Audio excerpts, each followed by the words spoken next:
toi le règne, la gloire, la puissance et la gloire, à toi seul. Que nos vies servent à ta gloire, à jamais, et que tous les bienfaits que nous recevons de toi, qu'ils servent à ta gloire. Saint-Esprit, nous nous livrons à toi afin que tu nous instruises et que tu nous guides.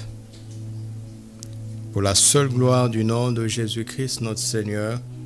Amen. Gloire à Dieu. Gloire à Dieu chez vous. Gloire à Dieu dans votre maison. Dans l'église de Dieu que votre maison accueille. Quelle bénédiction, quelle grâce que de pouvoir accueillir la présence de Dieu dans sa maison. Alléluia. Nous continuons à prier, à soutenir Maman Thérèse, l'épouse de Papa Pierre, et pensons à elle et à toute la famille dans la prière, afin que le Seigneur les console et qu'il nous console tous. Alléluia. Gloire à Dieu. Nous bénissons le Seigneur aussi pour le ministère de Maman Hortense Carambéry que nous avons reçu hier, n'est-ce pas? Rendons grâce à Dieu. Vous voyez la différence d'autorité, n'est-ce pas? Il faut le dire avec simplicité, avec reconnaissance. Nous n'avons pas le même rang dans le royaume. Alléluia. Comme dans une famille, nous n'avons pas tous les mêmes rangs. Les parents n'ont pas le même rang que les enfants. Et hier soir, nous avons reçu le ministère de l'Esprit à travers notre chère maman, n'est-ce pas? Et nous rendons grâce à Dieu pour ce temps. J'espère qu'ils ont été un temps béni pour toi. Ils l'ont été pour moi, et le message que je partage ce soir est une vision que j'ai reçue à travers le temps du ministère. Il y a plusieurs manières de recevoir la parole de Dieu. Elle peut venir sous forme de lecture. Vous lisez simplement la Bible, vous lisez comme on le fait systématiquement, et un passage vous touche. Arrêtez-vous. Ou bien si vous lisez ensemble, mettez une note sur votre carnet comme moi là, pour y revenir, parce que Dieu a quelque chose à te dire à partir de ce texte.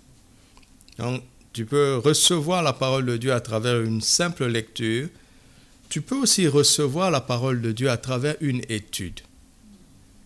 Vous savez ça? Parfois, il faut s'arrêter et se demander, mais qu'est-ce que je sais de la parole de Dieu dans tel sujet?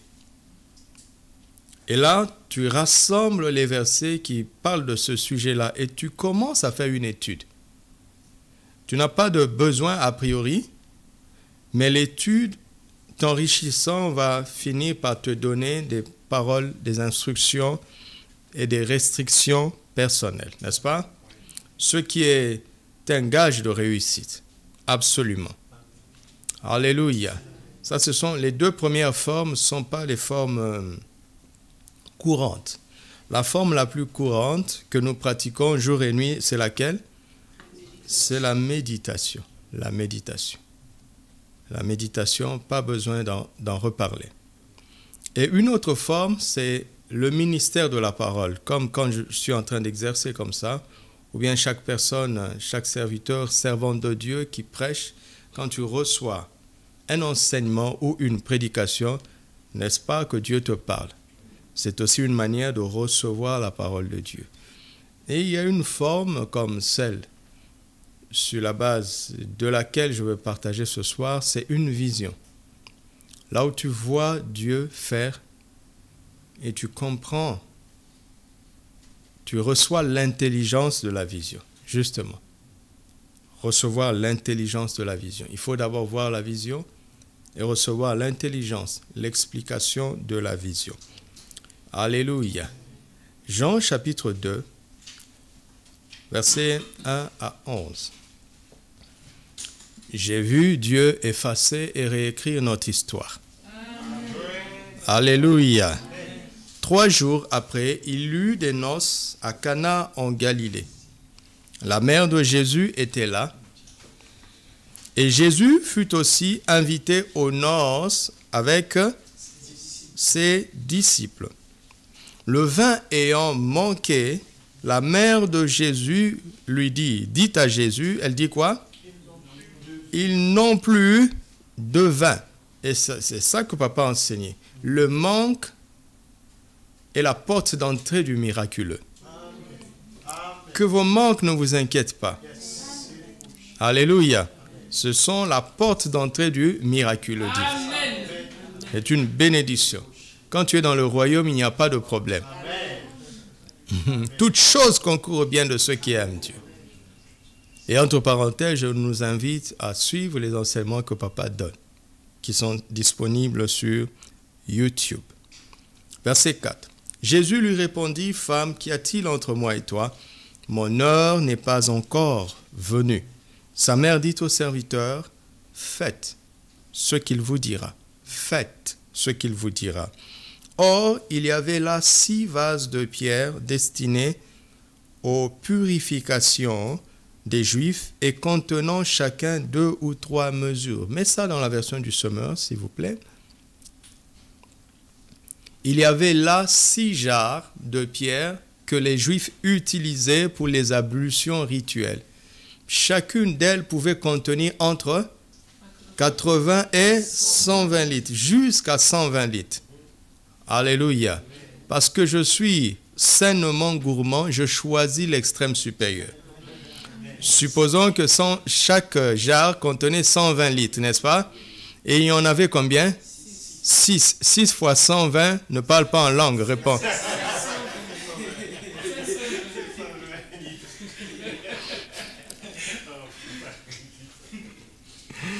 700. Il y avait un potentiel de contenance de 720. Verset 7. Continuons dans ce mot, il n'y a pas de problème. Jésus dit au serviteur, remplissez d'eau ces jarres. Comme maman l'a souligné hier, il est rempli jusqu'où? Jusqu'au bord. Ça veut dire que nous avions 720 litres d'eau. Alléluia. Maintenant, leur dit-il, prenez-en un peu et allez l'apporter à l'ordonnateur du repas. Ce qu'ils firent. L'ordonnateur du repas goûta l'eau qui avait été changée en vin. Il ne savait pas d'où venait ce vin, alors que les serviteurs le savaient, puisqu'ils avaient puisé l'eau. Aussitôt, il fit appeler le mari. On ne connaît pas son nom. Et il lui dit, en général, on sert d'abord le bon vin. Quand les gens sont ivres, on leur donne de l'ordinaire. Ça veut dire que ce vin-là était extraordinaire. Amen. Retenez ça. Mais toi, tu as réservé le bon, l'extraordinaire jusqu'à maintenant. C'est là le premier des signes miraculeux que fit Jésus, et cela se passa à Cana en Galilée. Il révéla ainsi sa gloire, et nous, ses disciples, nous crûmes en lui. Ne parle pas en langue. Dis ça en français. Nous crûmes en lui. Alléluia. Alléluia. Nous croyons en Jésus. Regardez cette scène. Ça part d'un manque. Ils n'ont plus de vin. Et l'histoire termine avec 720 litres de vin extraordinaire. Alléluia. Ça part par le constat d'un manque. Et ça termine par le constat de la surabondance de ce dont on manquait, mais ce que le Seigneur a donné est extraordinaire. Amen. Jésus ne vient pas combler nos vides ordinaires avec de l'ordinaire. Jésus vient combler nos vides ordinaires avec de l'extraordinaire et au-delà de toute mesure. Recevez ça au nom de Jésus. À partir de là, que les manques ne te fassent pas pleurer. Parce que nous savons comment l'histoire termine. Alléluia. Dis à quelqu'un, on sait comment ça termine. Jean chapitre 15, on revient dans notre cher Louis II. Jean 15, versets 1 à 2. Je suis le vrai cep, et mon Père est le vigneron. Tout sarment qui est en moi et qui ne porte pas de fruits, il fait quoi? Il le retranche. Il le retranche. Et tout sarment qui porte du fruit, il fait quoi? Il l'émonte. Afin qu'il porte encore plus. Ce sont deux verbes négatifs, retrancher et émonder. Mais quand le Seigneur émonde, c'est pour que nous portions plus de fruits. Amen. Quand il enlève, c'est pour ajouter beaucoup plus. Amen. Alléluia. Alors, Dieu sait écrire et effacer. Amen. Dieu, notre Père, sait écrire et effacer. En Exode 17, verset 14, il a dit à Moïse, dites à Josué que j'effacerai la mémoire d'Amalek. Dieu sait effacer. Et écoutez-moi, si Dieu efface, qui peut faire réapparaître ce que Dieu a effacé? En Exode, chapitre 32, versets 31 à 33, lorsque Moïse intercède pour Israël qui a commis un grand péché, Moïse ose dire à Dieu, pardonne-leur, sinon efface mon nom de ton livre que tu as écrit. Il avait conscience que Dieu avait écrit un livre. Donc Dieu sait écrire. Et il avait conscience aussi que Dieu sait effacer. Et Dieu dit, c'est celui qui a péché contre moi que j'effacerai. David a eu la même révélation. Lorsque j'étais encore une masse informe et vide, tes yeux me voyaient. Et sur ton livre était écrit tous les jours qui me concernaient avant qu'aucun d'eux n'existe. Le livre que Dieu a écrit à ton sujet, il ne l'a pas dicté à un ange. Parce que l'ange n'existait pas encore. Chacun d'entre nous doit savoir que la première créature à laquelle Dieu a pensé, c'est nous. Il a pensé à toi avant de penser aux anges, avant de penser aux arbres, avant de penser aux animaux. Alléluia. Donc Dieu a écrit un livre à ton sujet. Mais comme nous naissons dans le péché, notre histoire contient des choses dont Dieu n'a pas besoin. Quand nous venons à Christ, nous devenons une nouvelle création. Les choses anciennes sont le sang à effacer. Et en marchant par l'Esprit, Dieu est en train d'écrire une nouvelle histoire. Il a dit dans Apocalypse 3, verset 5, celui qui vaincra, je n'effacerai pas son nom de mon livre. Parce que Dieu sait faire, Dieu sait effacer. Dieu sait écrire et il sait effacer. Alléluia. Il sait effacer nos fautes quand nous sommes en Christ et que nous confessons nos péchés. N'est-ce pas? Mais il retient toutes les bonnes choses que nous faisons. Il tient un document sur la base duquel il va nous récompenser quand nous serons dans la gloire. Alléluia. Dieu tient un document, le document original et le document de nos œuvres, pour voir si ça correspond. Si ce que nous faisons correspond à ce qui est écrit, il ratifie, dit très bien. Si ce que nous faisons n'a rien à voir avec ce qui est écrit, il n'écrit rien. Et il efface nos péchés. Il efface nos manquements. Il efface nos fautes. Quand nous confessons, vous savez, confesser ses péchés, ce n'est pas simplement dire « Pardon, je n'aurais pas dû faire ça, Seigneur ». Mais c'est déjà de croire qu'il est miséricordieux, qu'il est fidèle et juste. Vous savez, si tu sais que telle personne ne te pardonnera jamais, gare à toi si tu commets une faute, parce que tu es foutu à jamais. Mais si tu sais qu'il va te pardonner, si tu as commis une faute, tu viendrais lui demander pardon. Donc, il y a les pardons qui viennent de la bouche. Il y a des pardons qui viennent du cœur. Le pardon qui vient du cœur est un témoignage que nous croyons à la bonté de celui de qui nous sollicitons le pardon.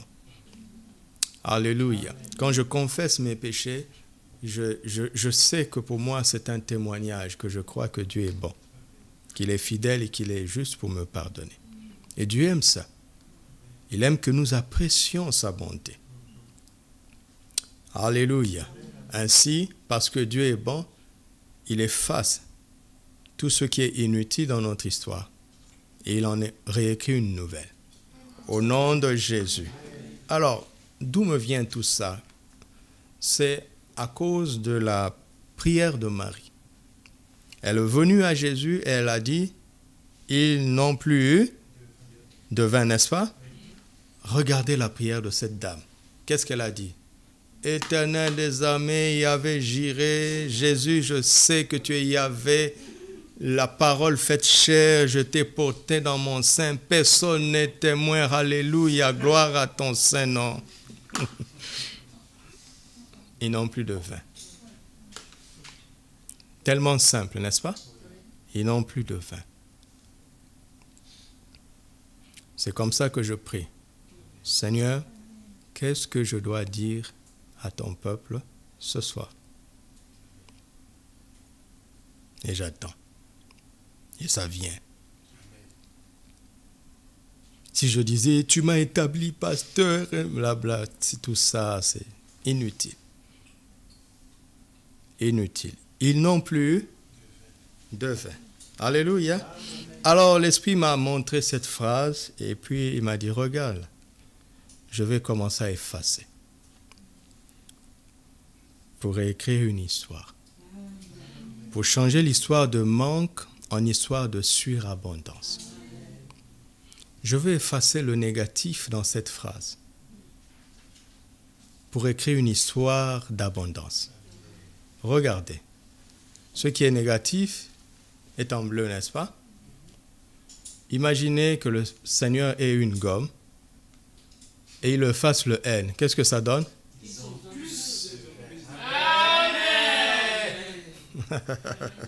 Vous avez vu ça? Un petit détail qui change. Ils ont quoi? Plus de vin.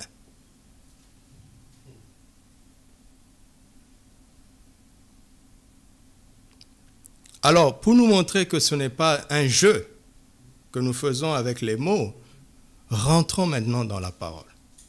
Quand j'ai vu ça, j'ai noté dans mon petit carnet. Mais après, je suis allé étudier pour qu'il me donne l'intelligence de la vision. Tu m'entends? C'est une chose que d'avoir une vision, c'en est une autre que d'en avoir l'intelligence. Dieu a envoyé Gabriel parler à Daniel pour lui dire, je suis venu pour te donner l'intelligence de la vision. C'est Joseph qui a donné à Pharaon l'intelligence du songe qu'il avait reçu. C'est Daniel qui a donné à Nebuchadnezzar l'intelligence des songes et des visions qu'il avait reçues. Imaginez ce que Dieu peut faire en enlevant une lettre. Regardez comment toute l'histoire change. Et ceci est cohérent, n'est-ce pas, avec la fin de l'histoire. La fin de l'histoire termine avec 720 litres d'un vin extraordinaire. N'est-ce pas? 720 litres. Je suis sûr qu'ils n'ont pas pu tout boire.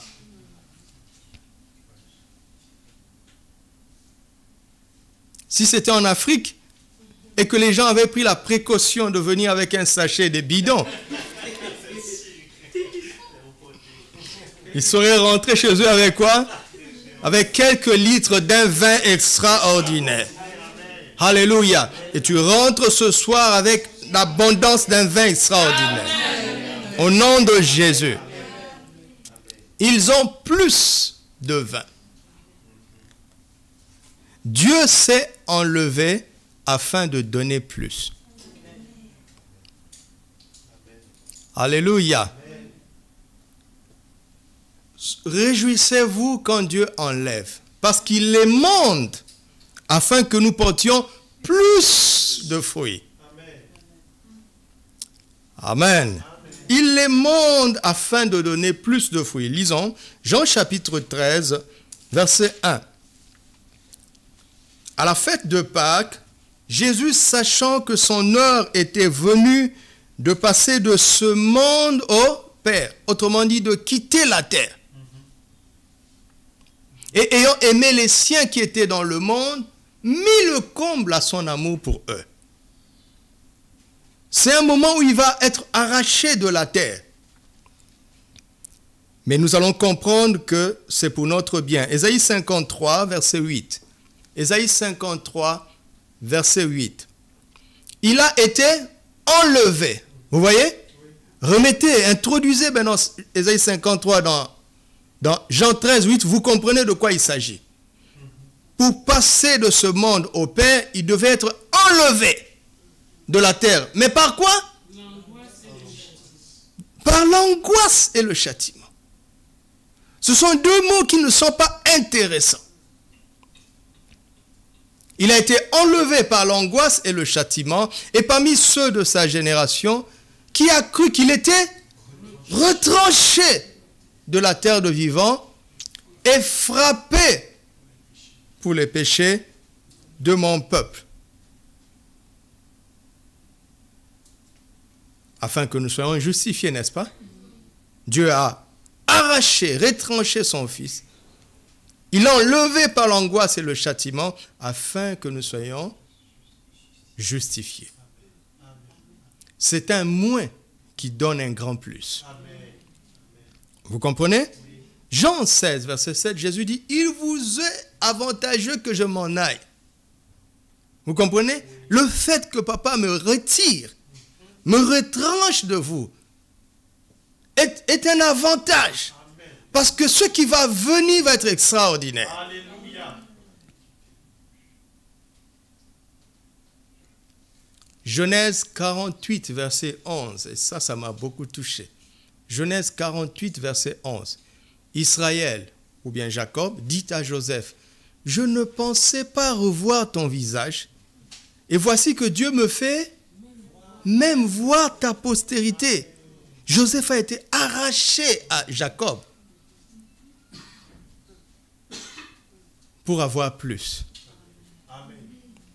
Quand Dieu a enlevé Joseph, quand Dieu a arraché Joseph de Jacob, c'était pour le rendre, pour lui rendre plus que ça.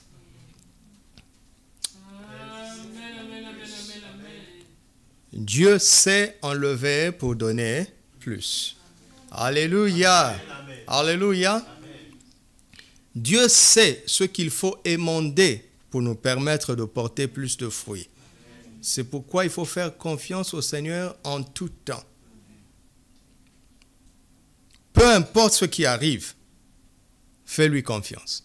Il sait ce qu'il faut émonder pour nous permettre de porter plus de fruits. Dieu sait faire plus avec moins. Et il sait faire beaucoup avec peu. Ce n'est pas un jeu de mots. C'est une expression d'un Dieu que je connais, que j'apprends à connaître. Vous savez, pour les autres, pour avoir plus, il faut ajouter. Mais parfois, Dieu en retranche pour avoir plus. Dieu sait faire beaucoup avec peu. Ne minimise jamais ton peu. Pose-les entre les mains du Seigneur et tu seras émerveillé. Alléluia. C'est le cas de Sarai, devenue Sarah. Il a enlevé un i.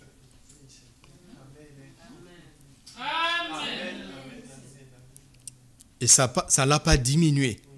Ça l'a augmenté. Il a ajouté un H chez Abraham. Vous avez vu?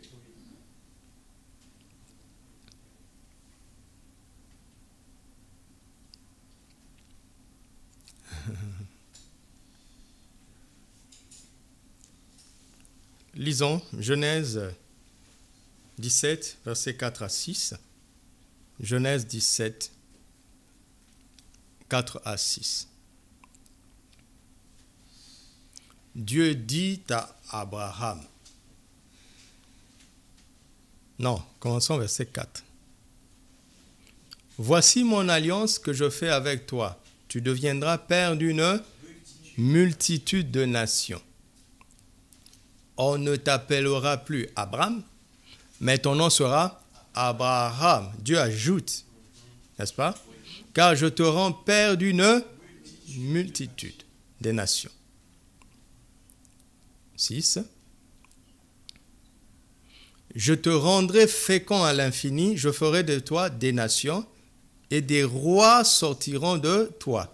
Qui sortiront de toi? Des rois. Des nations et des rois. Versets 15 à 16. Dieu dit à Abraham, tu ne donneras plus à Sarai, ta femme, le nom de Sarai, mais son nom sera Sarah. Il enlève une lettre. Je la bénirai et je te donnerai d'elle un fils. Je la bénirai et elle deviendra des nations. Des rois et des peuples sortiront d'elle. Le retranchement spirituel que Dieu a produit en Sarai, devenue Sarah, l'a rendu capable de porter les rois dont Abraham, devenu Abraham, avait reçu la promesse. Donc c'est Dieu qui décide. Si dans cette saison-là, il est en train de t'ajouter, rends gloire à Dieu. S'il est en train de retrancher, rends gloire à Dieu. Dieu sait faire plus en ajoutant, il sait aussi faire plus en retranchant. C'est lui qui décide. Nous n'avons aucun ordre à lui donner. Nous n'avons rien à lui apprendre. Qui peut donner à Dieu les leçons divines? Hein? Qui peut lui montrer comment on devient Dieu? Qui peut lui apprendre comment on fait des miracles?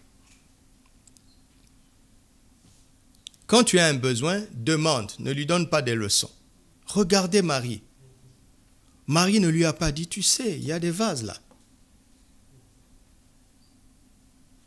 Tu sais, tu peux transformer ça en eau.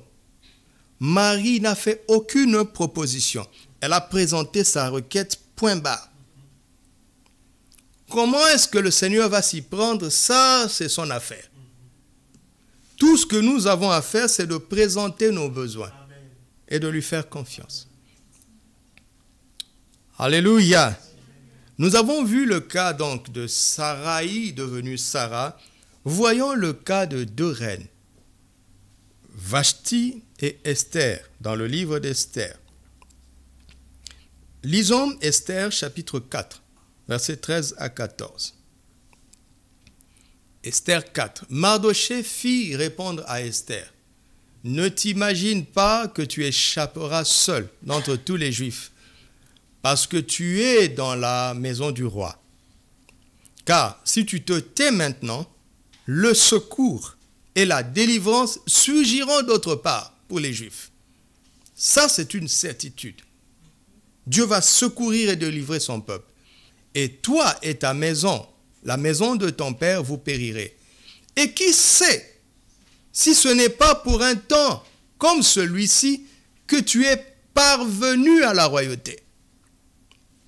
Question maintenant. Comment est-ce que Esther a-t-elle parvenu à la royauté? C'est parce qu'une première reine a été disgraciée afin qu'elle puisse trouver grâce. Dieu a effacé Vashti parce que sachant le danger qui guettait son peuple, Dieu connaissait le cœur d'Aman. Alors, avant que Aman parvienne dans la position d'influence où il pouvait supprimer Israël, Dieu va effacer Vashti de l'histoire pour écrire sur le trône de la reine le nom de Esther. Donc quand Dieu efface, rend grâce. Amen. Il a toujours une raison. Alléluia. Vashti a été disgraciée afin que, remets la diapo, afin que Esther puisse trouver grâce. Autrement dit, Vashti a perdu la grâce afin que Esther puisse la trouver. Trouver la grâce royale. Alléluia.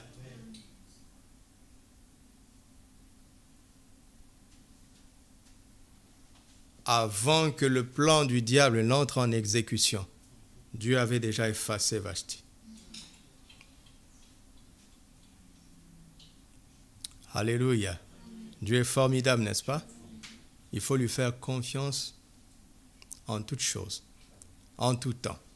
Donc, nous sommes partis du fait qu'ils n'ont plus de vin. Nous avons maintenant qu'ils ont plus de vin. N'est-ce pas? Vous comprenez? J'ai mis en bleu le vin maintenant. Si on efface ça, ça donne quoi? Plus de quoi? Regardez. Pour ce couple-là, ce jour-là, le problème, le manque, c'était le manque de vin. Mais après, ils sont rentrés chez eux. La vie continue. Si Jésus reste pour eux, celui qui comble le manque de vin, ça ne suffit pas. Que dire du besoin de pain? Que dire des autres besoins? Alléluia. Plus de vin, c'est bien. Mais plus de tout, voilà ce que nous voulons. Amen. C'est ce que j'ai vu le Seigneur faire hier. Il a effacé pour qu'on puisse dire, ils ont plus. Tu mets ce que tu veux. Amen. Au nom de Jésus. Amen. Jésus a dit, tout ce que vous demanderez en mon nom. Dans tout, il y a tout. Et il ne manque de rien. Amen. Alléluia. Amen. La grâce a été libérée. Amen. Pour que quel que soit le manque, tu aies plus. Amen. Au nom de Jésus.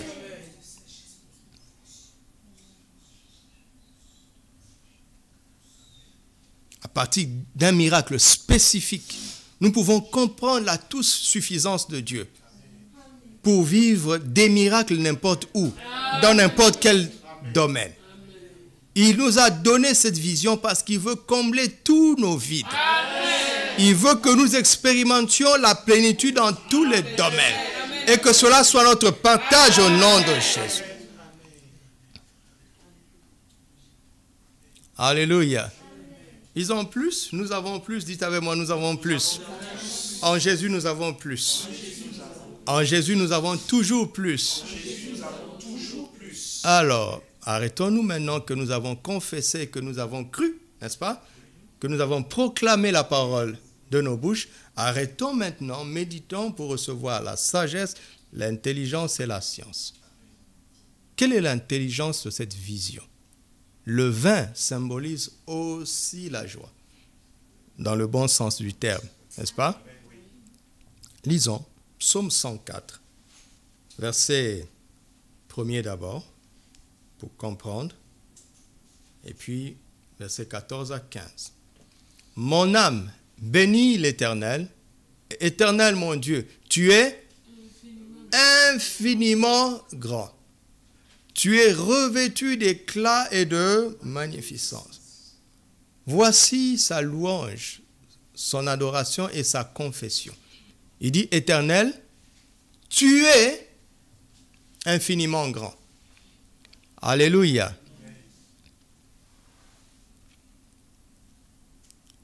Il commence par parler à son âme, n'est-ce pas? Il dit, mon âme, bénis l'Éternel. Tu entends mon âme?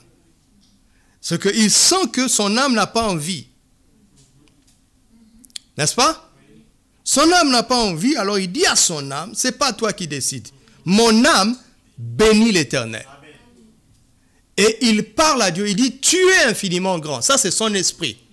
Son esprit parle à son âme, son esprit parle à Dieu. Son esprit dit, tu es infiniment grand. Tu n'es pas que grand, hein? Mais ta grandeur est infinie. Il n'y a pas de limite à ta grandeur. Il n'y a pas de limite à tes possibilités. Il n'y a pas de limite à ta capacité. Ça, c'est ce que je te dis, Éternel. Alors, mon âme bénit ce grand Dieu-là. Verset 14. Il fait germer. Vous voyez pourquoi j'ai lu le premier verset? Il fait germer l'herbe pour le bétail. Qui fait germer l'herbe pour le bétail? C'est Dieu, n'est-ce pas? Alors, il ne dit pas, tu fais germer. Non, il ne le dit plus à Dieu. N'est-ce pas? Quand il dit, Éternel, tu es infiniment grand, il lui parle. Mais quand il dit il fait germer, il parle à qui? À son âme. Il ne parle pas aux autres. Il dit à son âme, écoute bien mon âme. Ce Dieu qui est infiniment grand fait germer l'herbe pour le bétail. Ce Dieu-là fait germer les plantes pour les besoins de l'homme, afin que la terre produise de la nourriture. Ce Dieu-là. Verset 15. Le vin qui réjouit le cœur de l'homme. Il dit à son âme, ce Dieu-là produit le vin qui réjouit le cœur de l'homme. Et fait plus que l'huile resplendit son visage. Et le pain qui soutient le cœur de l'homme. Il dit à son âme, ne t'inquiète pas. Tu as l'air triste, mais c'est Dieu qui produit le vin qui réjouit le cœur de l'homme. Ta mine est défaite, c'est Dieu-là qui l'a fait resplendir plus que l'huile.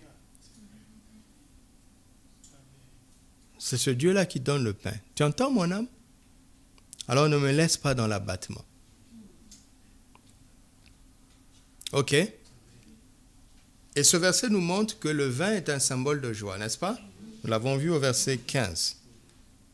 Donc, voilà maintenant, si le vin, partons du principe que le vin symbolise la joie, si Dieu a effacé le vin, cela veut dire qu'il a enlevé la joie, n'est-ce pas? Est-ce que c'est mieux quand on perd la joie? Quand Dieu enlève la joie, est-ce que c'est mieux? Oui, vous avez raison. C'est pas mieux, mais l'intelligence de la vision me dit autre chose. Parfois, Dieu enlève la joie actuelle pour nous donner plus de joie. Vous entendez? Parfois, Dieu enlève la joie actuelle pour nous donner plus de joie. Je vous parle de la vie. Amen. Regardons les preuves bibliques. Jean 16, 21. Jean 16, 21. Que Dieu bénisse nos mamans. Que Dieu bénisse nos mamans. Amen. Jean 16, 21. La femme, lorsqu'elle enfante, éprouve quoi? Ça dit qu'elle perd la joie. Parce que son heure est venue. Mais lorsqu'elle a donné le jour à l'enfant, elle ne se souvient plus de la souffrance. À cause de quoi? À cause de la joie qu'elle a de ce qu'un homme est né dans le monde. Écoute-moi. Quand ton enfant naît, ne te réjouis pas seulement pour ta famille. Regardez le Créateur qui parle, Jésus. C'est une bénédiction pour le monde. Ton bébé n'est pas une bénédiction pour votre petite famille.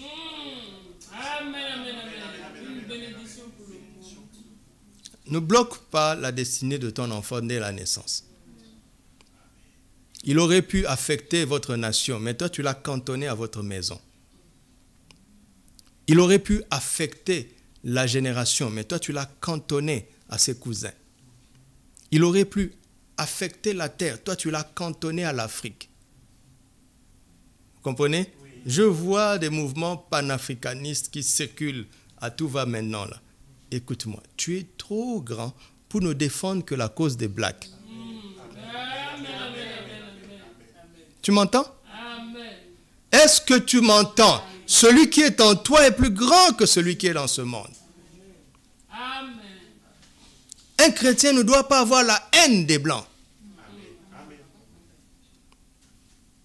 Attention. Oh, la colonisation continue, oui. Mais tu la combats comme un enfant de Dieu ou bien comme un enfant d'Africain. En fait, il y a une pire colonisation. C'est le diable qui a fait de l'humanité leur esclave, noir et blanc. Toi, tu as reçu le Saint-Esprit pour amener une révolution plus grande qu'une révolution de race. Amen. Tu m'entends? Je veux élargir ton esprit parce que je sais ce qui circule sur Internet. Regardez le Créateur qui parle. Il dit la joie, C'est parce qu'un homme est né dans le monde. Ça veut dire que cette dame a le discernement de la grandeur de la destinée de ce petit bout de chou qu'elle tient. Et c'est ça qui lui procure la joie. Mais avant d'entrer dans cette joie extrême, elle avait perdu la joie actuelle. L'expérience de la tristesse introduite par les douleurs d'enfantement. Vous comprenez? N'est-ce pas? Vous voyez maintenant l'image? Dieu peut enlever la joie pour nous donner plus de joie. Alléluia. Ésaïe 53, verset 10. Ésaïe 53, verset 10. Il a plu à l'Éternel de briser Jésus par la souffrance. Est-ce que Dieu est sadique? Jamais. Dieu ne peut pas être sadique. Mais comment a-t-il pris plaisir à une telle souffrance? Son fils est brisé par la souffrance et cela lui plaît. Pourquoi? Continue la lecture. Continue la lecture. Après avoir livré sa vie en sacrifice pour le péché, il verra une postérité et prolongera ses jours. Et l'œuvre de l'Éternel prospérera entre ses mains. Alléluia. Amen. Cette souffrance sur Jésus était une bonne nouvelle. Cet instant de tristesse où la joie s'en était allée n'était pas la fin de l'histoire. Dieu avait effacé cette joie actuelle parce qu'il réécrivait une nouvelle histoire où il allait embrasser toute l'humanité comme ses enfants. Satan avait sapé l'histoire de l'humanité. Nous naissions tous pécheurs, coupables, esclaves. En Jésus, Dieu a effacé cette histoire. Il a brûlé, consumé ce livre macabre et il a réécrit avec le sang de Jésus. Ce jour-là, à la croix, quand Jésus disait tout est accompli, il écrivait chaque nom de toute l'humanité dans ce gigantesque livre. Il a réécrit l'histoire. Il a réécrit l'histoire, alléluia. Alors laisse Dieu effacer, alléluia. Laisse Dieu enlever, parce qu'il sait ce qu'il va remplacer. Ce qu'il va remplacer n'a rien à voir avec ce qu'il enlève. Oh Dieu, efface ce que tu veux effacer dans ma vie. Enlève ce que tu veux enlever dans ma vie. Au nom de Jésus. Alléluia.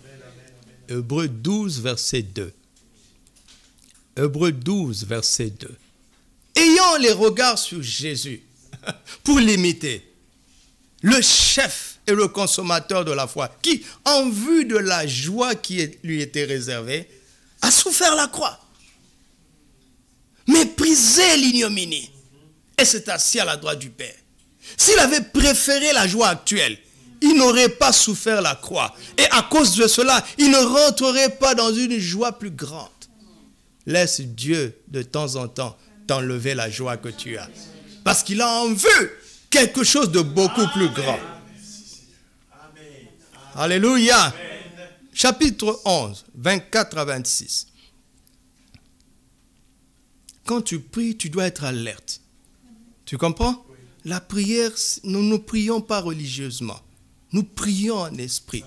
Chaque point de prière est un monde de grâce qui s'ouvre en nous. Quand on dit priez pour ceci, sachez que vous entrez dans une pièce immense. Par ce point de prière. Priez, restez à l'écoute de l'esprit. Il va vous montrer des choses. Il va vous apprendre des choses. Il va vous dire des choses.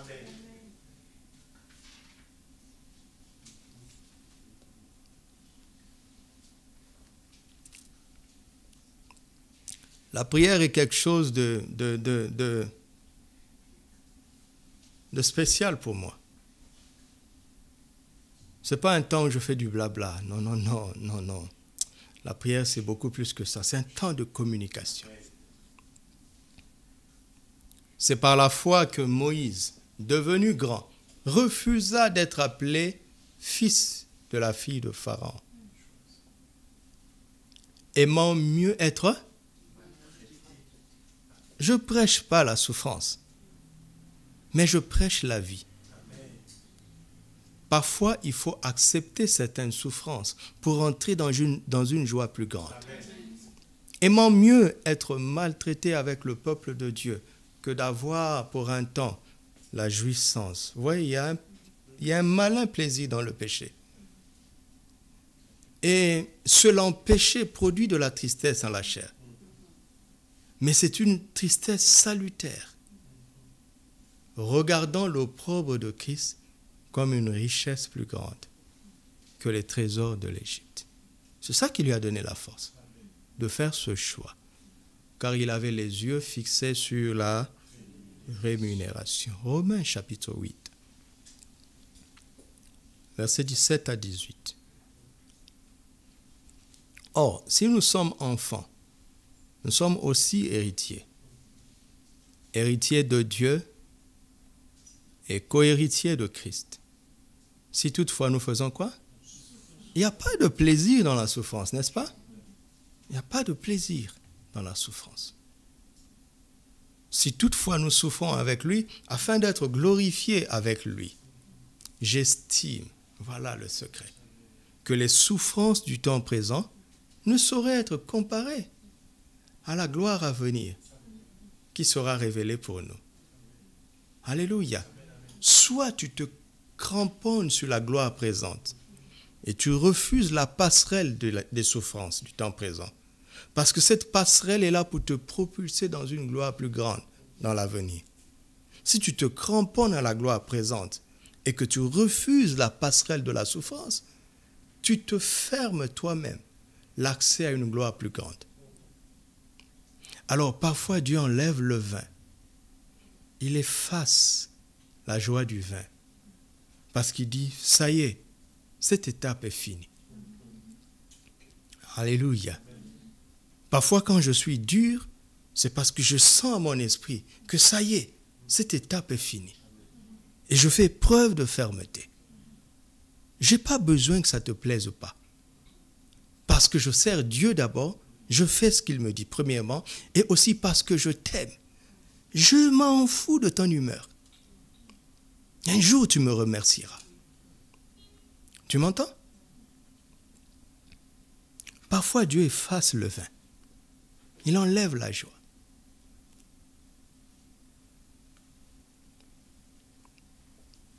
Alors, quand vous regardez bien Romains chapitre 8, vous vous rendez compte que l'histoire avec Dieu, et c'est formidable, toute histoire que Dieu écrit commence toujours dans la joie et s'achève dans une plus grande joie via quelques peines. Notez ça. Toute histoire que Dieu écrit commence dans la joie et s'achève dans une plus grande joie via quelques peines. Regardez bien, comprenez bien ce que j'ai dit. Je n'ai pas dit que ça commence par la joie. Mais ça commence dans la joie. Parce que par la joie, c'est la joie de l'âme. Dans la joie, c'est la joie de l'esprit. La joie de l'esprit est étrange. C'est que tu peux être en paix dans des moments difficiles. C'est la joie de l'esprit et c'est une joie réelle. Alléluia. Quand tu as appris à accepter le fait d'être dans la joie, pas seulement par la joie, tu vas accepter le stage de la souffrance, la parenthèse de la souffrance. Parce que ton esprit te dit, vas-y, c'est un tunnel. De l'autre côté, il y a la lumière. Alléluia. Pour économie de temps, notez ces 3 passages qui sont très puissants. C'est une peine pour moi de ne pas les lire. Mais je sens que je ne dois pas les lire parce que je vais trop m'arrêter. Tellement c'est précieux. 2 Corinthiens chapitre 4, versets 16 à 18, 1 Pierre 1, 6 à 9, Jacques 1, 2 à 4. Ce sont des paroles extraordinaires. Extraordinaires. Quand vous lisez Romains 7 s'achève dans la tristesse. Misérable que je suis. Mais il continue en disant, grâce soit rendue à Dieu, Donc l'homme est passé de la misère à la joie. Et la vie de l'esprit commence toujours dans la joie. Amen. Dieu ne fait pas souffrir ses enfants. Mais il enlève la joie actuelle pour les propulser dans une joie plus grande. Autrement dit, si nous méditons profondément, nous ne parlerons même pas de souffrance, mais nous parlerons du fait que Dieu efface la joie actuelle pour nous emmener dans une plus grande joie. Amen. La souffrance que nous éprouvons, c'est le fait de perdre la joie actuelle. Ce n'est pas le fait de subir les catastrophes, mais c'est le fait de perdre la joie actuelle. Mais si ta main est occupée, tu n'as plus de place pour recevoir. Parfois, il faut abandonner le peu que tu as pour embrasser plus. Amen. Tu m'entends? J'aime les enfants. Allez expérimenter ça. Je pense que beaucoup d'entre vous n'ont pas remarqué ça. Regardez les enfants. Allez expérimenter. Les petits enfants, les nourrissons. Moi, ma main droite est occupée, d'accord? Et on nous a éduqués qu'il ne faut jamais prendre avec la main gauche. OK? Alors, si on vient me tendre quelque chose, je vais faire ça et puis je prends. Allez observer les enfants. L'enfant ne sait pas faire ça. Il fait ça et puis il prend. Quand Jésus dit « soyez comme des enfants »,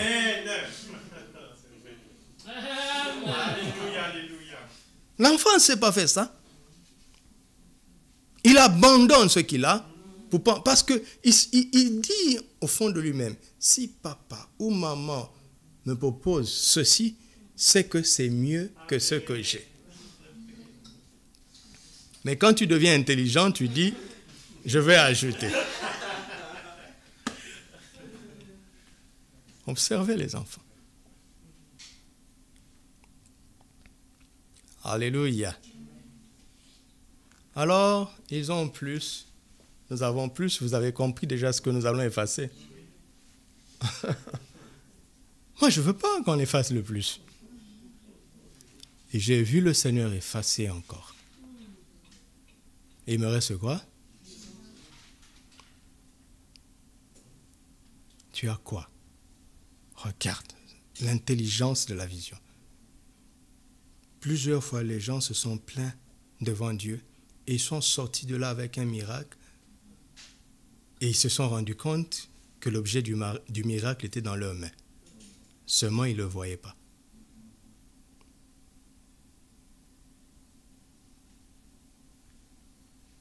Seigneur, avec quoi délivrerai-je Israël? Il dit, qu'as-tu dans ta main? Oh, mais je n'ai qu'un bâton. Il dit, mais oui, c'est suffisant.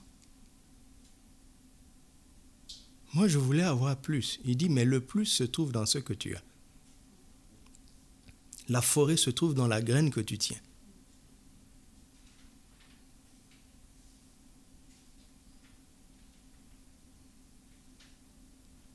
Tu m'entends?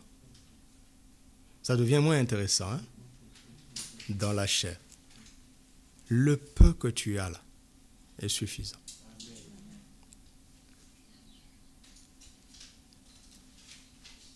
Jamais un enfant de Dieu ne sera dépouillé totalement. Christ a été dépouillé afin que nous ne le soyons plus. Le miracle se trouve dans ce que tu as. Pour faire ce miracle, le premier des miracles que Jésus a fait, les vases d'ablution étaient disponibles. N'est-ce pas? L'eau aussi n'était pas loin, parce qu'il a dit remplissez. L'eau était là. En fait, les solutions étaient là. Sauf qu'il ne savait pas mettre ces solutions ensemble. Alléluia. Tu as quelque chose déjà. Mais tu ne sais pas. Alors parfois, quand Dieu commence à dépouiller de grandes choses, il veut t'amener à réaliser la puissance du peu que tu as. Parce que c'est à partir de là qu'il va faire plus. Pourquoi? Pour que plus jamais dans ta tête, tu puisses imaginer que tu n'as plus rien. Quel que soit ce que Dieu te dira de faire dans la vie, tu sais que c'est possible. Et tu ne vas pas écrire des lettres, j'ai l'honneur, aidez-moi, et tout ça. Non, non. Si Dieu te dit, Dieu a dit à Élie, va à Sarepta, parce que j'ai ordonné à une veuve. Mais avant de pouvoir, par une veuve, Dieu a pourvu par des corbeaux. Il fallait qu'Élie apprenne que quand Dieu veut te donner, ça va te trouver là où tu es. Dieu est tout suffisant, il a toujours des solutions. Et après, il passera par des gens. Il passe par des gens pourquoi? Comprenez bien ça. Dieu ne passe pas par des gens parce qu'il a besoin d'aide des gens. Il passe par des gens parce qu'il veut bénir ces gens-là. L'obéissance de la veuve de Sarepta ne savait pas que c'était un investissement pour la résurrection de son fils. Elle ne savait pas. Elle ne savait pas. Donc quand Dieu te dit partage à telle personne, ne le regarde pas comme étant inférieur à toi. Au contraire, il tient ton miracle. Dans son manque, c'est lui qui tient ton miracle. Afin que tu ne minimises plus jamais une personne que tu aides. En réalité, ce n'est pas toi qui l'aides. C'est lui qui t'aide. Mais les yeux te montrent autre chose. La foi doit te montrer autrement. Tu m'entends? Ils ont. Qu'avons-nous, Seigneur? Qu'avons-nous, Seigneur? Qu'avons-nous, Seigneur? Nous avons le nom de Jésus. Alléluia. Nous avons le sang de Jésus. Nous avons le Saint-Esprit, n'est-ce pas? Nous avons les Saintes Écritures. Nous avons tout pleinement en Christ. Nous avons tout pleinement en Christ. J'ai tout pleinement en Christ. Alléluia. Une fois que cette base est fondée, alors l'Esprit me dit, je veux t'emmener plus loin. Et il me dit, cette abondance comporte deux problèmes. Vous savez, j'aurais pu m'arrêter au deuxième point dans la méditation. Plus tu es disponible, plus le Saint-Esprit avance. Son monde de sagesse est illimité. Il dit cette phrase, ils ont, comporte deux problèmes. Le premier problème, c'est le problème de la masse. Il, c'est-à-dire tout le monde. Il, là, c'est qui? C'est plusieurs personnes. C'est comme une foule. Le deuxième problème, c'est le problème de l'anonymat. On parle de qui, là? Remarquez que dans ce mariage, n'oublions pas, nous sommes dans le noces de Cana. On a cité le nom de Marie, on a cité le nom de Jésus. On a parlé des disciples, on ne sait pas qui. On a parlé des serviteurs, anonymes, l'ordonnateur du repas, on ne connaît pas. Et même les mariés eux-mêmes, on ne connaît pas leur nom. Les seuls qui ont été nommés dans cette scène, c'est Jésus et sa mère. N'est-ce pas? Et Dieu me dit, je ne veux pas ça. Je veux te sortir de l'anonymat. Tu m'entends? Dieu veut nous sortir de l'anonymat. Dieu veut aussi nous sortir de la masse. Quand on dit les Africains et qu'on te met dedans, Dieu n'est pas content. Il veut qu'on t'appelle par ton nom. Il veut te distinguer de la masse. Il veut t'extraire de la masse. Il veut faire de toi une exception. Alléluia. Amen. Il veut te sortir de l'ordinaire. Te rendre extraordinaire. Est-ce que tu crois ça? Est-ce que tu crois ça? Oui, toi, il veut te rendre extraordinaire. Toi, je te parle, toi là. Parce qu'il peut le faire. Et mieux, il veut le faire.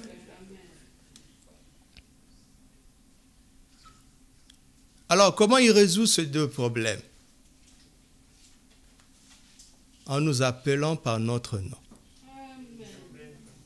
Alléluia. Il ne dit pas, et vous là. Non. Dans Genèse 22, il dit, Abraham. Tu imagines que Dieu mentionne ton nom? En Exode 3, il dit, Moïse. Et dans 1 Roi 19, verset 13, ça c'est ce qui m'a le plus touché. Après avoir pris soin de son serviteur qui était déprimé, après l'avoir nourri à deux reprises, après avoir calmé son âme qui était agitée, désespéré. Finalement, il vient lui parler, il lui dit, « Que fais-tu ici, Élie ?» Lisez, vous allez voir. « Que fais-tu ici, Élie ?» Waouh! Il me connaît par mon nom. Alléluia! Il ose appeler mon nom alors que je suis dans la faiblesse. Il ose m'appeler par mon nom alors que je suis découragé. Il ose m'appeler par mon nom alors que je fuis. Jésus, à la résurrection, a dit à ses femmes, allez dire à mes disciples et à Pierre, celui qui l'avait régné. Dans Acte 9, il arrête, il dit, Saul, Saul, pourquoi me... Imaginez, il dit, donc il me connaît. Qui es-tu, Seigneur? Tu m'appelles par mon nom.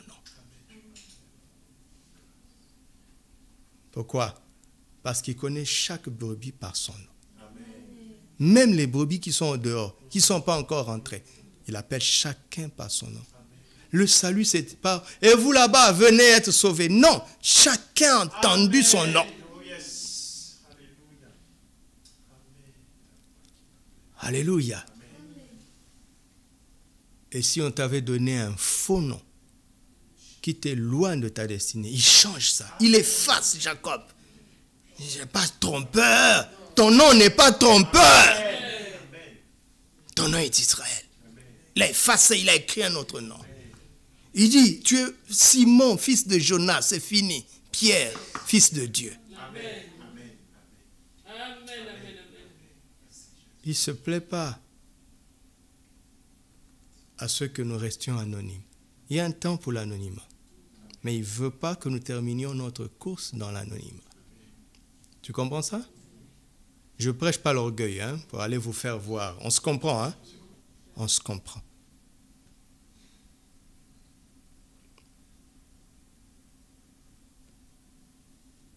Et il veut nous sortir de la masse comment? En rendant notre nom grand. Il a dit à Abraham, je rendrai ton nom grand. Il a dit je, c'est lui qui va le faire. Mais tu dois le croire. N'est-ce pas? L'accepter et t'attendre à cela. Amen. Vous comprenez que si on poursuit la logique, le « ils ont » là, il va l'effacer. N'est-ce pas? Et puis il va dire « Arlette a ». D'accord? Il va dire « Marie-Laure a ». Jean-Christophe a. Dieudonné a. Chris a. Rachel a. Christiane a. Et sans oublier Doudou a. J'ai cité ceux qui sont avec nous ici. Alléluia. Tu comprends? Imaginez que Dieu ait pris un temps d'écrire un livre en ton nom. Quand même. Tu ne peux pas être ordinaire. Quand même. Il y a une biographie écrite par Dieu. Je n'ai pas dit une autobiographie. Parce que l'autobiographie, c'est toi qui l'écris. Et tu l'écris a posteriori. Tu as déjà fait.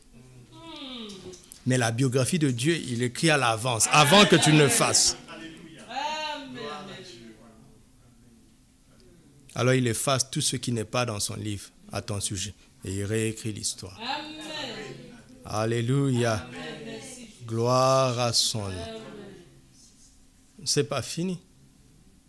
Ils ont, ou bien j'ai, ou tu as, ça ne suffit pas. Il veut effacer ça afin que tu arrêtes de te valoriser par ce que tu as. D'accord? Pour que tu te valorises par ce que tu es. Écoutez-moi maintenant. Écoutez-moi. À quoi ce miracle a servi pour les mariés? À rien du tout. Ce miracle n'a pas servi à l'ordonnateur du repas. N'est-ce pas? La Bible dit, il manifesta sa gloire et ses disciples crurent en lui. En fait, ce miracle a été presque inutile dans sa portée spirituelle. Ce miracle a été inutile pour le couple. Ce miracle a été inutile pour l'organisateur de la fête. Ce miracle a été inutile dans sa portée spirituelle pour tous les conviés aux noces. Ça a juste rempli leur ventre, réjoui leur âme. Ça n'a rien changé à leur vie. Tu m'entends? Mais ce miracle a changé la vie des disciples. Ils sont devenus par la foi.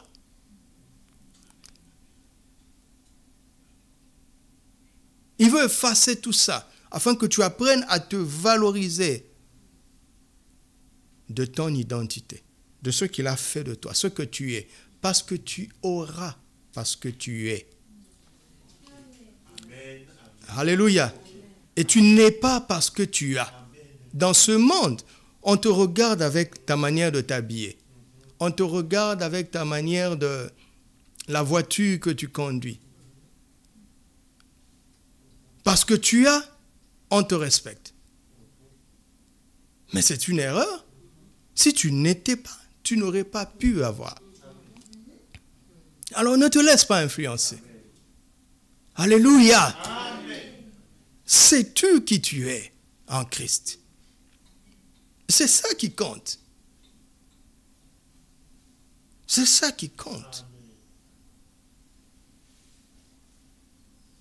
Elle a du prix aux yeux, la mort de ceux qui l'aiment.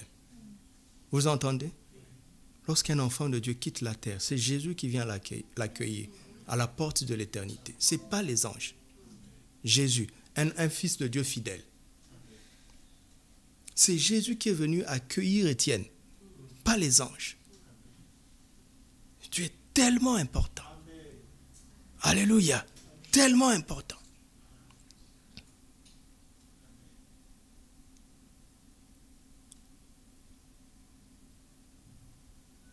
Dieu n'aime pas toutes les choses extérieures dans lesquelles on place notre valeur. C'est pour ça que parfois il les efface, pour que nous devenions sages et intelligents, et que nous comprenions ce que nous sommes en Christ. Et qu'à partir de là, nous puissions recommencer. Mais cette fois-ci, l'histoire que lui-même a écrite. Alléluia. Alors, Dieu finalement a tout effacé. Il a laissé juste un plus. Afin que nous vivions avec cette mentalité du plus. Avec Dieu, toujours s'attendre à plus. Même quand il enlève, maintenant vous savez, non? S'il a enlevé, c'est parce qu'il veut plus. Vous comprenez? Et vous trouvez ça dans la parole de Dieu. La fête a commencé par un manque de vin. La fête a terminé par un excédent de 720 litres. La nouvelle alliance est venue pourquoi? Parce que Dieu avait des meilleures promesses. Les plus précieuses et les plus grandes promesses, nous dit la Bible. Il a prophétisé en Agé. La gloire de la dernière maison sera plus grande que la première. Parce que Dieu ne sait pas rétrograder. Vous comprenez? Il ne sait pas régresser. Il fait toujours mieux. Alléluia. Dieu veut un plus pour toi. Et le plus a été libéré sur chacun d'entre nous.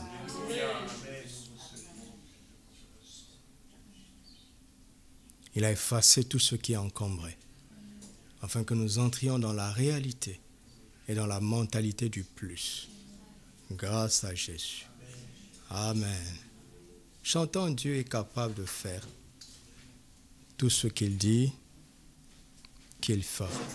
Chantons-le avec joie et avec foi, avec le temps qui nous reste.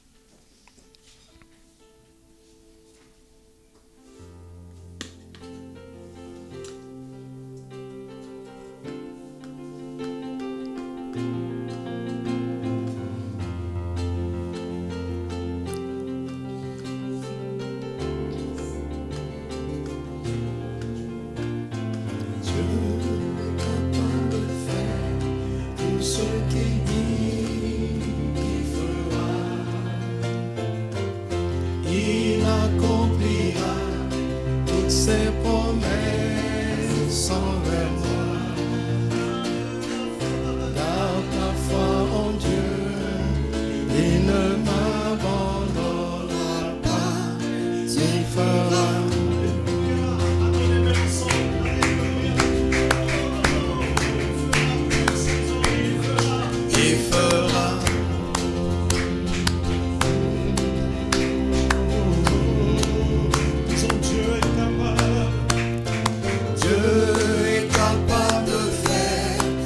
ce qu'il dit qu'il fera,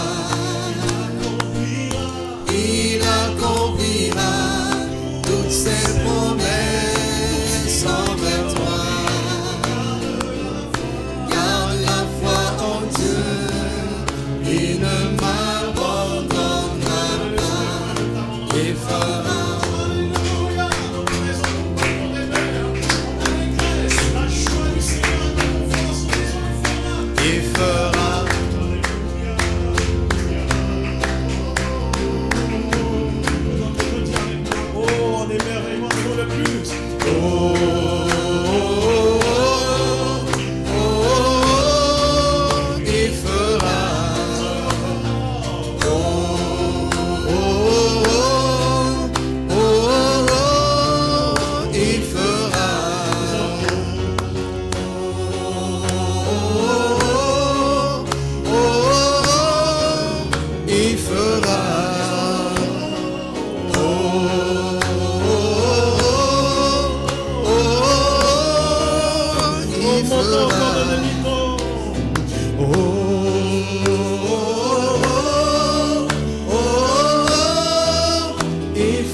Commence à élever le nom de Jésus.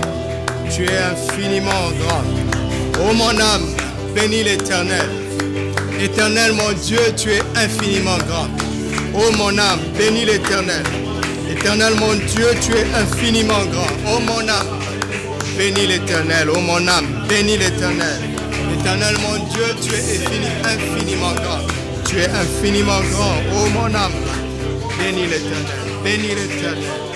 Bénis l'Éternel, oh mon âme. Éternel mon Dieu, tu es infiniment grand.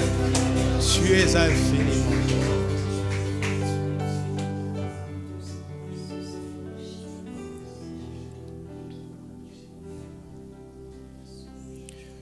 Ton nom est infiniment grand. Ton nom est infiniment grand.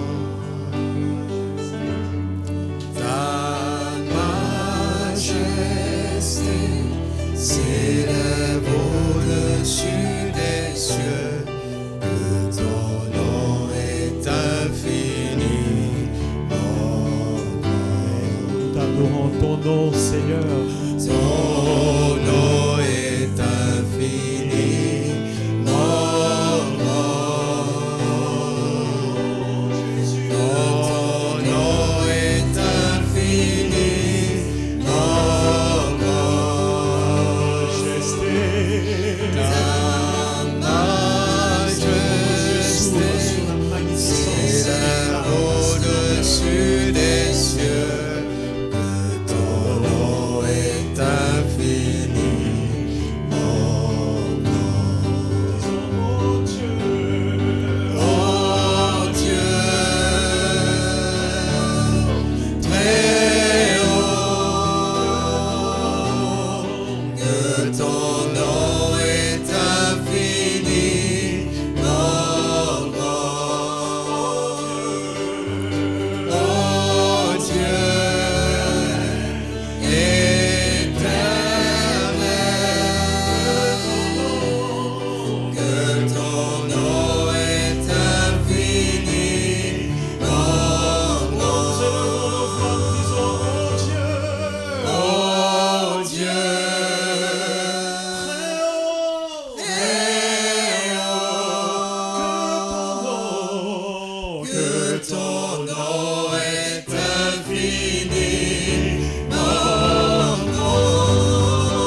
ton nom est infiniment grand.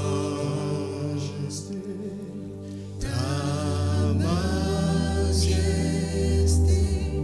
s'élève au-dessus des cieux.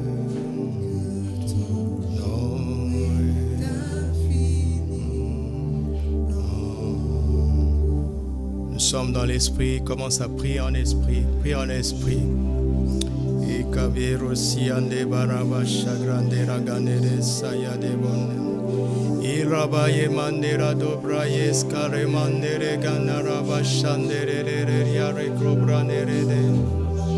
Irabayandere Boshagadara Getebrea Orablia Bassagantere Gemonere Ganen. Inda bobrane gastera nobrea shiregane mandere gayarabayantere gondarada. Ibrande boboya kirie grantere boshandarada. Yendere gane brane baraba boshagadarada.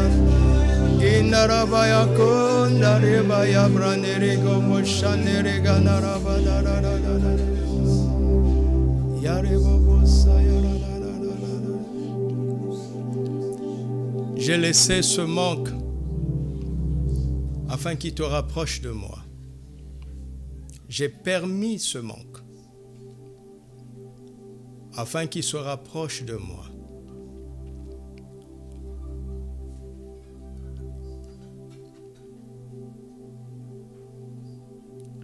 Si vous réfléchissez très bien, vous saurez que ce premier miracle n'était pas le premier miracle de Jésus. Parce qu'après son baptême, il a été transporté par l'Esprit dans le désert. Marc est le seul à nous dire qu'il était là au milieu des bêtes sauvages. Et les anges de Dieu vinrent le servir. Il avait vécu beaucoup de miracles pendant 40 jours. Mais ce n'était pas pour le public. C'était pour lui seul. Ainsi, le premier miracle à Cana, c'était son miracle public pour nous. Ce n'était pas le premier miracle pour lui.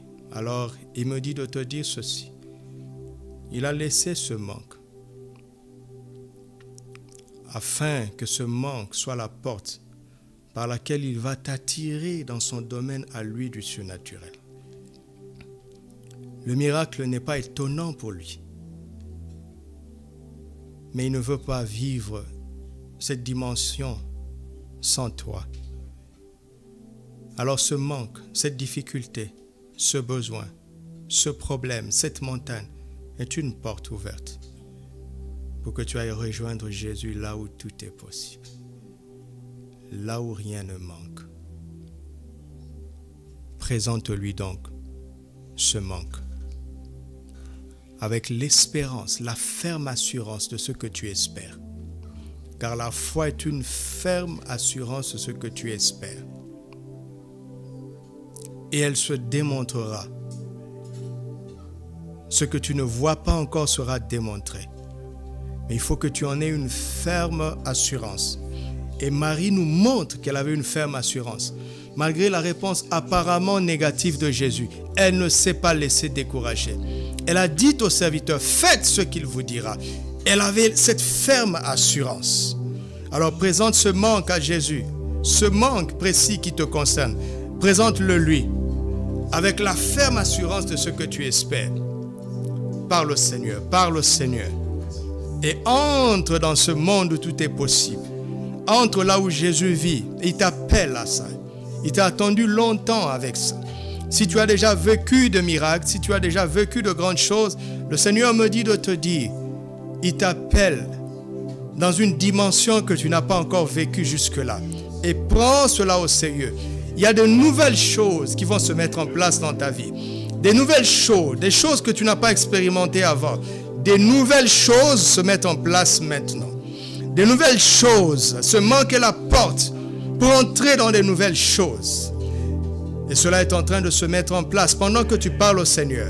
Moi je te guide, mais parle au Seigneur, ne te tais pas. Parle à Jésus, parle à Jésus.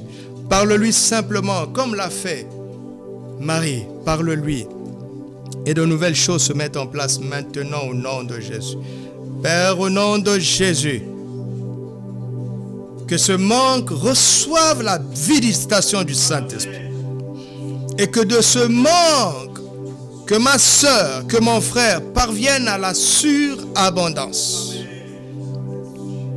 Réponds-lui au-delà de toute mesure. Réponds-nous au-delà de toute mesure. Nous rejetons toute forme de doute, d'incrédulité. Nous ne nous posons pas les questions de savoir comment tu vas le faire. Nous confessons et nous croyons que tu vas le faire. Tu es en train de le faire. Tu es en train de le faire. C'est pourquoi nous te rendons grâce. Merci pour le ministère de l'Esprit ce soir.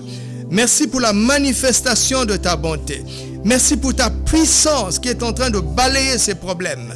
Merci pour les flots du ciel qui est en train de nous visiter, de remplir tous ces vides. Merci pour ces bénédictions qui pleuvent sur nous. Merci pour ces grâces qui pleuvent sur nous. Merci pour ces bienfaits qui se répandent sur nous. Nous les recevons au nom de Jésus. Nous les recevons au nom de Jésus. Nous les recevons au nom de Jésus. Nous le recevons au nom de Jésus. Nous le recevons au nom de Jésus. Nous le recevons au nom de Jésus. Si tu es en train de traverser un temps de peine, réjouis-toi, réjouis-toi. Réjouis-toi parce qu'une plus grande joie arrive. Réjouis-toi parce qu'une plus grande joie arrive. Réjouis-toi, Église du Seigneur, parce qu'une plus grande joie arrive. Réjouis-toi de ces temps difficiles, parce qu'une plus grande joie arrive. Réjouis-toi. Réjouis-toi et rends grâce à Dieu. Réjouis-toi et rends grâce à Dieu. Nous te rendons grâce. Nous avons cette assurance. Nous avons cette assurance qu'une plus grande joie arrive. Nous avons cette assurance que de meilleures choses arrivent. Nous avons une grande assurance.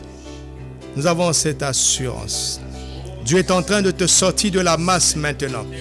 Dieu est en train de te sortir du lot. Dieu est en train de te sortir du lot. Dieu est en train d'embellir ton nom. Dieu est en train de décorer ton nom. Je vois le nom être écrit en lettres en or. Des noms sont en train d'être écrits en lettres en or. Dieu est en train de te donner un nom. Dieu est en train de rendre grand ton nom. Dieu est en train de te sortir de l'anonymat maintenant. Si tu crois, tu reçois, tu rends grâce à Dieu.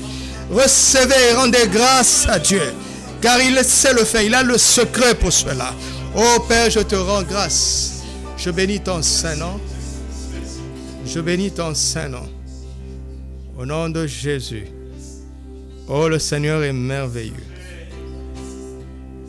Alléluia. Je ne l'avais pas fait exprès.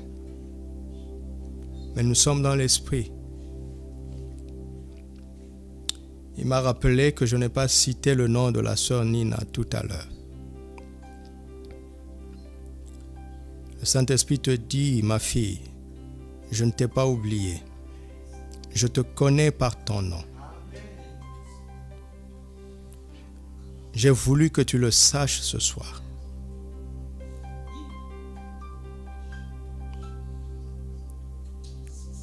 Ton temps de l'oubli est fini maintenant. Ton temps est venu de venir à la lumière. Ton temps est venu de sortir de la masse. Ton temps est venu de sortir du lot. Ma fille, je te connais tellement. Je connais tes larmes, je connais tes pleurs. J'ai entendu chaque mot que tu as osé dire. J'ai entendu chaque mot que tu as pensé. J'ai entendu chaque mot. Je ne t'ai jamais oublié. Je ne t'ai jamais oublié. J'ai travaillé en toi pendant ce temps d'oubli. Je t'avais mis dans l'ombre de l'oubli pour te façonner. Ce temps est fini maintenant. C'est pourquoi je mentionne ton nom aux vues et aux yeux de tout le monde. Et les ondes sont en train d'entendre ton nom. Les quatre vents sont en train d'entendre ton nom.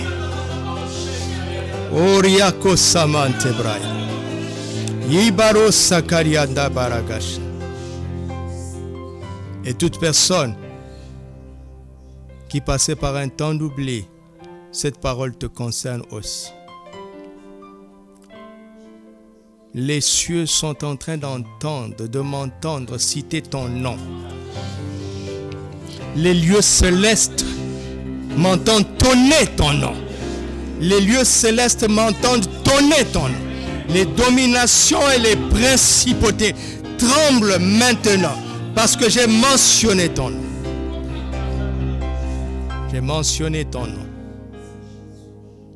Je te présente à la création. Un temps nouveau a commencé. C'est un jour nouveau. Fini le jour de l'oubli.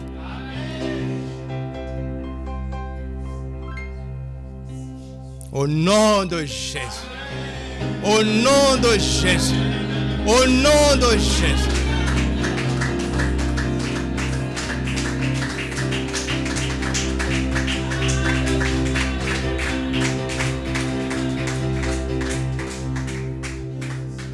Prends ton offrande et rends grâce à Dieu. Prends ton offrande. Rends grâce à Dieu. Prononce quelque chose. Dis au Père quelque chose. Rends-lui grâce. Rends-lui grâce. Rends-lui grâce. Rends-lui grâce. Et nous préparons ce cantique. J'ai l'assurance que ma vie est excellente. Excellente. Ma vie est admirable. Admirable. Ma vie est merveilleuse. Ma vie est glorieuse. Oh, je te loue de ce que je suis une si merveilleuse créature. Tes œuvres à mon égard sont admirables. Et mon âme le reconnaît bien. Père, cette offrande, elle ne vaut pas ce que tu as prévu pour moi. Mais ce soir, je la donne en me connectant à la grâce de ne plus vivre des jours vains. Que chacun de mes jours et chacune de mes nuits correspondent aux pages que tu as écrites me concernant. Et qu'il en soit aussi ainsi pour ce peuple. Au nom de Jésus. Amen.